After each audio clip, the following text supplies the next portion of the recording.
ഇന്നത്തെ നമ്മുടെ ഈ ചർച്ചയിലേക്ക് എല്ലാവർക്കും സ്വാഗതം. ഈ ചർച്ച തുടങ്ങുന്നതിന് മുൻപ് നിങ്ങൾ ഈ ചാനൽ ലൈക്ക് ചെയ്യാനും ഷെയർ ചെയ്യാനും സബ്സ്ക്രൈബ് ചെയ്യാനും മറക്കരുത്. നിങ്ങളുടെ പിന്തുണ ഞങ്ങൾക്ക് വളരെ പ്രധാനപ്പെട്ടതാണ്. അപ്പോൾ ശരി, നമുക്ക് വിഷയത്തിലേക്ക് കടക്കാം. എന്റെ പ്രിയ കൂട്ടുകാരൻ, സുന്നത്ത് ജമാഅത്തിന്റെ കാര്യങ്ങളിൽ അൽഹംദുലില്ലാഹ് സജീവമായി അവിടുത്തെ സമയങ്ങൾ ദീനിനു വേണ്ടി ചെലവഴിക്കുന്ന ഒരു വ്യക്തിത്വമാണ്. അതുകൊണ്ട് എന്റെ പ്രിയപ്പെട്ട മുഅ്മിനീങ്ങളോട് മുഅ്മിനാത്തുകളോട് ഓർമ്മപ്പെടുത്തുന്നു, നമ്മളാൽ കഴിയുന്ന ഒരു ചെറിയ സഹായം അക്കൗണ്ടിലേക്ക് നിങ്ങൾ എത്തിച്ചു കൊടുക്കണം. നിങ്ങൾ നൽകുന്ന സ്വാലിഹായ സ്വതക്ക അള്ളാഹു നാളെ ദുനിയാവിലും ആഖിറത്തിലും വലിയ ഫലമുള്ള സ്വതക്കയായി അള്ളാഹു കബൂൽ ചെയ്യട്ടെ. അസ്സലാമു അലൈക്കും വറഹ്മത്തുള്ളാഹി. പിന്നെ തെരഞ്ഞെടുപ്പൊക്കെ കഴിഞ്ഞു, അതിന്റെ ആരവങ്ങളൊക്കെ ഏറെക്കുറെ കെട്ടടങ്ങി. അതിലടുക്കാണ് നൗഷാദിന്റെ ചെറിയ കുറെ ക്ലിപ്പുകൾ ഇങ്ങനെ കയ്യിൽ വന്ന് പെട്ടത്. അതിങ്ങനെ കേട്ടപ്പോ കുറച്ച് കാര്യങ്ങളൊന്ന് പറയണമെന്ന് വിചാരിച്ചു. ഇൻഷാ അല്ലാഹ് ക്ലിപ്പുകളൊന്ന് കേൾക്കല്ലോ. മൊയ്ലിയന്മാരെല്ലാരും കൂടി ഇറങ്ങി വലിയൊരു വിചാരം എന്താ അറിയോ, പ്രത്യേകിച്ച് ഇതിന്റെ എല്ലാ ഫിത്തിനിന്റെയും അടിത്തറ കിടക്കുന്നത് ബിസിനസ്മാനിലാണ്. കാരണം അയാളിത് ഒപ്പിച്ച് മുസ്ലിം ലീഗിനെതിരെ പ്രവർത്തിച്ച് ഒരു ടീമിനെ അടർത്തിയെടുത്ത് അയാൾക്കൊരു രാഷ്ട്രീയ പാർട്ടി ഉണ്ടാക്കിയിട്ട് മുന്നേറണം. അതിനുള്ള തട്ടിപ്പാണ് ഇവിടെ നടന്നുകൊണ്ടിരിക്കുന്നതൊക്കെ. പലതുണ്ട്, അതിലൊന്നേം കേൾപ്പിച്ചുതരാം. നമ്മളെ എളമരം ജബ്ബാറാജി ഉണ്ടല്ലോ, ജബ്ബാറാജിനെ തോൽപ്പിക്കാനാണല്ലോ കാര്യമായിട്ട് എല്ലാവരും കൂടി, എല്ലാ മൊയ്ലിയന്മാരും കൂടി മദ്രസിലെ പട്ടിക എടുത്തു വെച്ച് വോട്ടർ പട്ടികയായിട്ട് നടന്നത്. പ്രത്യേകിച്ച് ജബ്ബാർ ഹാജിയെ പോലെയുള്ള ആളുകളെ ഫോക്കസ് ചെയ്തിറങ്ങി. AP വിഭാഗത്തിന്റെ എല്ലാ ചാനലുകളും അതിനുവേണ്ടി ഉപയോഗപ്പെടുത്തി.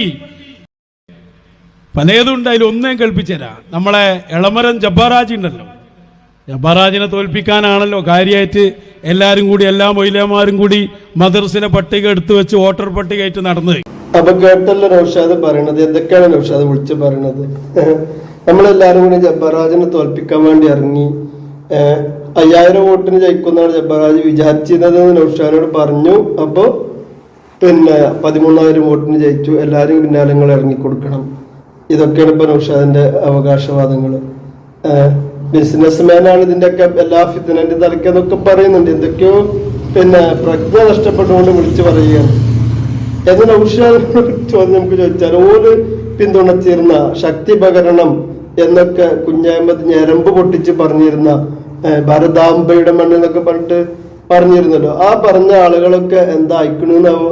ഇപ്പൊ നമ്മളെ ഇന്ത്യ രാജ്യം ഭരിച്ചുകൊണ്ടിരിക്കുന്ന നരേന്ദ്രമോദി, ഒരുപാട് ഭരണാധികാരികൾ ഇന്ത്യ രാജ്യത്ത് കടന്നു വന്നിട്ടുണ്ട്. പക്ഷേ നരേന്ദ്രമോദി ഇന്ത്യയുടെ പ്രധാനമന്ത്രിയായപ്പോ സമീപ സമയത്ത് നിങ്ങൾ കണ്ടില്ലേ പ്രിയപ്പെട്ട സഹോദരന്മാരെ, ഡൽഹിയിൽ വെച്ച് വലിയൊരു സൂഫി സമ്മേളനം സംഘടിപ്പിച്ചു. അത് അദ്ദേഹം ചെയ്തത് ഒരു ശ്ലാഘനീയമായ പ്രവർത്തനമാണ്. കാരണം നമ്മുടെ രാജ്യത്തിന്റെ സമാധാനവും സ്വസ്ഥതയും സൗഹൃദാന്തരീക്ഷവും ഇവിടെ നിലനിൽക്കാൻ ഏറ്റവും നല്ല സ്വഭാവത്തിന്റെ ഉടമകളായ സൂഫിയാക്കളുടെ വഴിയിൽ മുന്നോട്ടു പോയിക്കൊണ്ടിരിക്കുന്ന ആളുകളുമായി വിഷയങ്ങളെക്കുറിച്ച് ആലോചന നടത്തി നമ്മുടെ രാജ്യത്തിന്റെ ബഹുസ്വരത നിലനിർത്താൻ കഴിയണം എന്നത് രാജ്യം ഭരിച്ചുകൊണ്ടിരിക്കുന്ന ഒരു ഭരണാധികാരി ചിന്തിക്കുകയും അതിന്റെ പ്രഥമ സ്റ്റെപ്പ് എന്ന നിലക്ക് ഒരു സൂഫി സമ്മേളനം സംഘടിപ്പിക്കുകയും ചെയ്തു. അത് മുക്തകണ്ഠം പ്രശംസനീയമാണ്. സൂഫിയാക്കളെ പ്രൊമോട്ട് ചെയ്യുന്നൊരു പണി. അതോടൊപ്പം തന്നെ അദ്ദേഹത്തിന്റെ നേതൃത്വത്തിൽ നടന്നൊരു പരിപാടിയാണ്, നമുക്കറിയാം, മഹാനരായ അമീർ ഖുസ്രു റളിയല്ലാഹു അൻഹു മഹാനവറുകളുടെ പേരിൽ റംഗെ അമീർ ഖുസ്രു എന്ന പേരിൽ ഒരു പ്രത്യേക പ്രോഗ്രാം സംഘടിപ്പിച്ചു. നല്ലൊരു പരിപാടി സംഘടിപ്പിച്ചു. സ്നേഹത്തിന്റെ തെളിനീരൊഴുകുന്ന ആ സ്നേഹത്തിന്റെ വെള്ളരിപ്രാവുകളായി ഈ സമൂഹത്തിന്റെ മനതലങ്ങളിൽ മാറ്റത്തിന്റെ മാറ്റലുകൾ സൃഷ്ടിക്കുന്ന സൂഫി ഗീതങ്ങൾ, സ്നേഹസംഗീതങ്ങൾ, അതിനൊക്കെ പ്രൊമോട്ട് ചെയ്യുന്ന രൂപത്തിലുള്ള ഒരു സംവിധാനം രാജ്യം ഭരിച്ചുകൊണ്ടിരിക്കുന്ന ഒരു പ്രധാനമന്ത്രി അതിനുവേണ്ടി ഒരു പ്രത്യേകമായ സംവിധാനം ഒരുക്കി. അതിനെ നമ്മൾ മുക്തകണ്ഠം പ്രശംസിക്കണ്ടേ? നന്മ ആര് ചെയ്താലും അതിനോട് നമ്മൾ ശക്തമായി യോജിക്കും. നമ്മളെ നിലപാട് എന്ന് പറഞ്ഞാൽ മറ്റുള്ളവന്റെ അമ്മയുടെ ചോട്ടിലല്ല, നമ്മളെ വാല്. ഞങ്ങൾ എപ്പോഴും പറയാറുണ്ടല്ലോ, ഞങ്ങൾക്കൊരാളോടുള്ള സ്നേഹത്തിന്റെയും യോജിപ്പിന്റെയും മാനദണ്ഡം ഈ സംഘം സാദിയത്തു സൂഫിയ മശായിഖന്മാരുമായി ബന്ധപ്പെട്ട വിഷയത്തിൽ സ്വീകരിക്കുന്ന നിലപാടെന്തോ ആ നിലപാടിനോട് ചേർന്ന് നിൽക്കുന്നവരോട് നമ്മൾ ശക്തമായി യോജിക്കും. അപ്പൊ അതിന്റെ ഭാഗമായി പ്രധാനമന്ത്രി കേരളത്തിലേക്ക് ഒരു പ്രതിനിധി സംഘത്തെ നിയോഗിച്ചു. ആരാ വന്നത്? നമുക്കറിയാം, കേന്ദ്ര ന്യൂനപക്ഷ ദേശീയ അധ്യക്ഷൻ ജനാബ് ജമാൽ സിദ്ദീഖി സാഹിബിന്റെ നേതൃത്വത്തിലുള്ളൊരു സംഘം അവരവിടെ വന്നു. എന്തിനാണ് പ്രധാനമന്ത്രി അവരെ പറഞ്ഞയച്ചത്?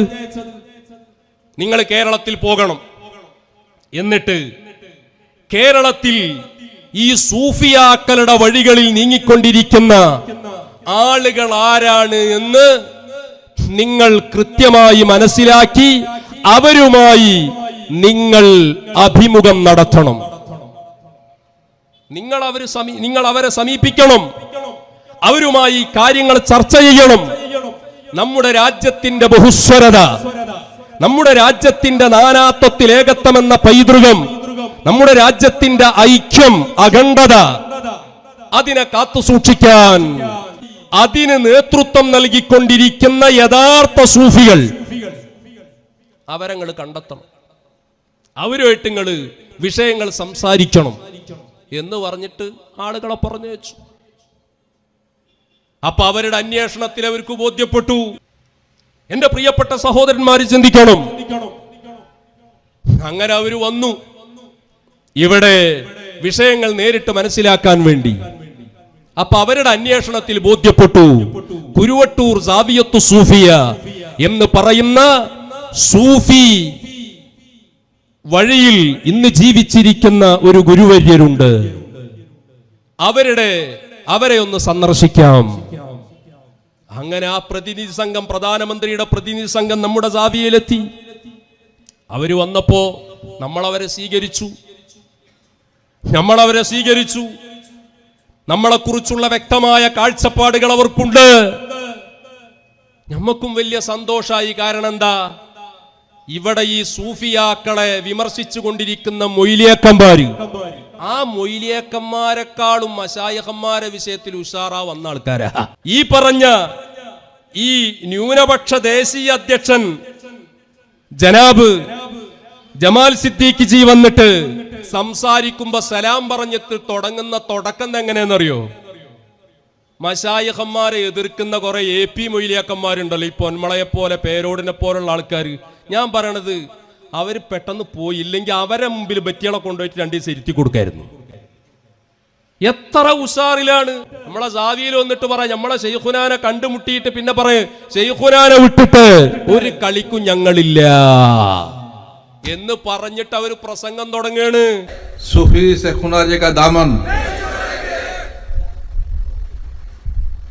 स्टेज पे तशरीफ फरमा मोहतरम वाले जनाब सूफी शैखुना जी. കണ്ടോങ്ങള് എത്ര ഉഷാറിലാണ്. ഇയാളൊക്കെ ശരിക്കും മുഷാവറയിൽ കിടക്കണ്ട്. AP മുഷാവറയിലുള്ള ആൾക്കാരെക്കാളും ഉഷാറാണല്ലോ ഇപ്പൊ ഇയാൾ. നിങ്ങൾ ആലോചിച്ച് നോക്ക് പ്രിയപ്പെട്ട സുഹൃത്തുക്കളെ. ഇങ്ങനെ ആ പ്രധാനമന്ത്രിയുടെ പ്രതിനിധിയായി നമ്മുടെ ശൈഖുനയുടെ സാവിയയിൽ വന്നു, ഉരുവട്ടൂർ സാവിയയിൽ വന്നു. നിങ്ങൾ വളരെ വ്യക്തമായി മനസ്സിലാക്കണം. നിങ്ങൾ ആലോചിച്ച് നോക്ക്, എന്തിനാ എന്നിട്ട് അവര് വന്നത്? എന്തിനാണ് നരേന്ദ്രമോദി അവരെ പറഞ്ഞയച്ചത്? പ്രധാനമന്ത്രി അദ്ദേഹത്തെ പ്രതിനിധീകരിച്ചുകൊണ്ട് പറഞ്ഞയച്ച ആ പ്രതിനിധി സംഘത്തെ ഏൽപ്പിച്ച ദൗത്യം എന്താണ്? അത് അദ്ദേഹം തന്നെ വളരെ വ്യക്തമായി അദ്ദേഹത്തിന്റെ പ്രസംഗത്തിൽ അവിടെ പറഞ്ഞു. എന്തേ പറഞ്ഞത്? ഇവിടെ ഞങ്ങളെ പ്രധാനമന്ത്രി പറഞ്ഞയച്ചത്, ഞങ്ങൾ ഇവിടെ വന്നത് ഈ സൂഫിയാക്കളുടെ വഴിയിൽ മുന്നോട്ടു പോയിക്കൊണ്ടിരിക്കുന്ന ആളുകളെ നേരിട്ട് കാണാനും അവരുമായി ബന്ധം സ്ഥാപിക്കാനും നമ്മുടെ രാജ്യത്തിന്റെ സുഗമമായ മുന്നോട്ടുള്ള ഗമനത്തിന്, രാജ്യത്തിന്റെ ഐക്യവും അഖണ്ഡതയും കാത്തുസൂക്ഷിച്ചുകൊണ്ട് സൗഹാർദ്ദത്തോടെ സഹിഷ്ണുതയോടെ നമ്മുടെ രാജ്യത്തെ മുന്നോട്ട് കൊണ്ടുപോകാനും നിങ്ങൾക്ക് എന്താണ് ഫോർമുലയായി വെക്കാനുള്ളത്? അതിന് നിങ്ങളുടെ ഭാഗത്ത് നിന്ന് ഏതൊക്കെ രൂപത്തിലുള്ള ഭാഗധേയത്വമാണ് നിങ്ങൾക്ക് നിർവഹിക്കാനുള്ളത്? എന്തു സഹായമാണ് രാജ്യം ഭരിച്ചുകൊണ്ടിരിക്കുന്ന ഞങ്ങൾക്ക് അതിന് നിങ്ങൾക്ക് താങ്ങായി തണലായി ഞങ്ങൾക്ക് ചെയ്തു തരാനുള്ളത്? അത് അവരുമായി ചർച്ച ചെയ്യണം. അദ്ദേഹം വന്ന് പ്രസംഗിച്ചതാ. അതൊന്ന് പിന്നെ നമ്മൾ അറിഞ്ഞില്ലേ എന്നുള്ള വിഷയം വേറെ, നൗഷാദോട് പറഞ്ഞല്ലോ എന്ന വിഷയം വേറെ. അപ്പൊ നമുക്ക് ഈ വിഷയത്തിലൊരു പിന്നെ നമ്മളൊരു വർത്താനം പറഞ്ഞാൽ അല്ലെങ്കിൽ ഒരു തീരുമാനം പറഞ്ഞാല് നമ്മളേതായാലും നമുക്ക് അനുകൂലമായിട്ടാ പറയാ എന്നാണല്ലോ വെക്കുക. അപ്പൊ അതുകൊണ്ട് നമുക്ക് ജബ്ബാറാജിനെ തന്നെ ഒന്ന് കൊണ്ടുവരാം. ജബ്ബാറാജിക്ക് എന്താണ് വിഷയത്തിൽ പറയാനുള്ളത് എന്നും കൂടി ഒന്ന് കേൾക്കാം, എന്നിട്ട് നമുക്ക് വെക്കാം. നമ്മോട് കാണിച്ചത് നേരത്തെ ഇവിടെ പറഞ്ഞതുപോലെ കേരള മുസ്ലിം ജമാഅത്തിന്റെ പ്രവർത്തകന്മാർ, അവരോട് എനിക്ക് പ്രത്യേകമായ കടപ്പാടുണ്ട്. കാരണം ഒരു കാലഘട്ടത്തില് ഓർക്കാൻ ഇഷ്ടപ്പെടാത്ത കാര്യങ്ങളൊക്കെ നടന്നിട്ടും എല്ലാം മറന്നും ഞങ്ങളെ സഹായിക്കാൻ തയ്യാറായ പ്രിയപ്പെട്ട AC മൻസൂർ ഹാജിയുടെ നേതൃത്വത്തിലുള്ള മുസ്ലിം ജമാഅത്തിന്റെ പ്രവർത്തകന്മാരോട് ഞാൻ നന്ദി പറയുന്നു. അപ്പോ ഇതാണ് ജബ്ബാറാജിക്ക് പറയാനുള്ളത്. പണ്ട് പ്രസവിച്ച് കിടക്കുന്ന പെണ്ണിന്റെ അടുത്ത് ഇങ്ങനെ ഇരിക്കണ ഒസാത്തി ഇങ്ങനെ പറഞ്ഞാൽ എനിക്ക് നല്ല വേദന ഉണ്ട്. പെണ്ണ് പറഞ്ഞു എനിക്ക് വേദന ഇല്ല. അല്ല, എനിക്ക് നല്ല വേദന ഉണ്ട്, കാരണം എനിക്ക് ഒരുപാട് പ്രസവെടുത്ത് പരിചയമുണ്ട്, അതുകൊണ്ട് എനിക്ക് നല്ല വേദന ഉണ്ട് എന്ന് പറഞ്ഞ മാതിരി ഇപ്പൊ നൗഷാദിന്റെ വർത്താനം. എന്ത് ജബ്ബാറാജ് പറഞ്ഞാൽ ജയിപ്പിച്ചുകൊണ്ട് മുസ്ലിം ജമാഅത്തിനാണ്. അവർക്ക് നമ്മൾ പ്രത്യേക അഭിനന്ദനങ്ങളുണ്ട്, പ്രത്യേകം നമ്മൾ അറിയിക്കണം എന്നൊക്കെ ജബ്ബാറാജിക്ക് പറഞ്ഞിട്ട് പുതിയ പറഞ്ഞില്ല. നൗഷാദ് പറഞ്ഞ അല്ല നമ്മൾ തോൽപ്പിച്ചിരിക്കുകയാണ്. അതെന്തോ ആയിക്കോട്ടെ, രാഷ്ട്രീയക്കാരുടെ സംസാരമാണ്. രാഷ്ട്രീയക്കാരിപ്പോ ചിലയിടത്ത് എന്ത് ചെയ്തിട്ടുണ്ട്, അവര് SF അഭിവാദ്യങ്ങൾ എന്ന് പറഞ്ഞിട്ടുണ്ട്. അതേ സ്ഥാനത്ത് മറ്റൊരു സ്ഥലത്ത് നേരെ തിരിച്ചും പറയുന്നുണ്ട്. അത് അവരുടെ കാര്യമാണ്. നമുക്ക് എന്തായാലും നൗഷാദിന് ഇപ്പൊ ഇതിലൊക്കെ എന്താ കാര്യമുള്ളത് എന്നാവോ, അതാണ് നമുക്കറിയാത്ത. നൗഷാദിന് ഇപ്പൊ ഈ വിഷയത്തിൽ എന്താണ് ഇത്ര പറയാനുള്ളത്? നിങ്ങളെ മേഖല അതല്ലല്ലോ നൗഷാദെ. നേരത്തെ പറഞ്ഞിരുന്നു നിങ്ങൾക്ക് രാഷ്ട്രീയത്തിന്റെ കാര്യം, ഭൗതിക കാര്യങ്ങൾ മാത്രമേ ശ്രദ്ധയുള്ളൂ, ഇപ്പോ വേറൊരു വിഷയത്തിനും ശ്രദ്ധയില്ല എന്ന് പറഞ്ഞ് ആക്ഷേപിച്ചിരുന്ന ഇവര് മാത്രമല്ല കേട്ടോ. പണ്ട് നമ്മുടെ സ്ഥാപനങ്ങളിലൊക്കെ രാഷ്ട്രീയ നേതാക്കളൊക്കെ വരുമ്പോ ആക്ഷേപിച്ചിരുന്ന പലരും ഇപ്പോ ആ നേതാക്കളൊക്കെ ഒട്ടിച്ചേർന്നിരുന്ന ഫോട്ടോ ഒക്കെ വരുമ്പോ പഴയ കുറെ കഥകൾ ഓർമ്മ വരുന്നുണ്ട്.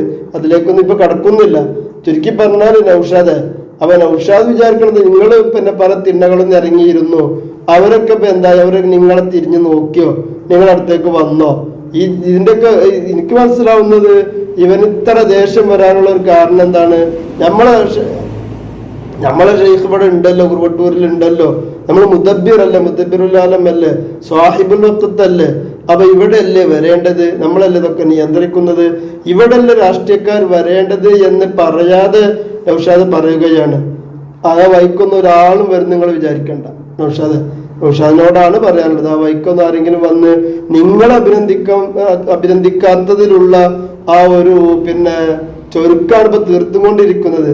ഏതായാലും നടക്കട്ടെ. അസ്സലാമു അലൈക്കും വറഹ്മത്തുള്ളാഹി.